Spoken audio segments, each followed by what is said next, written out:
Area of a rectangle. The area of a rectangle is the amount of space it covers, and it's calculated by multiplying its length and width. Area length width.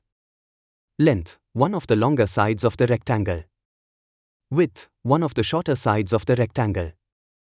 Example. If a rectangle has a length of 8 units and a width of 5 units, its area is area 8 square units. Area 40 square units. Perimeter of a rectangle. The perimeter of a rectangle is the total distance around the outside of the rectangle. It's calculated by adding together the lengths of all 4 sides, or more simply, perimeter though, length plus width. Length, one of the longer sides. Width, one of the shorter sides. Example. For the same rectangle with a length of 8 units and a width of 5 units, its perimeter is perimeter though, 8 plus 5 units. Perimeter though 13 units. Perimeter 26 units.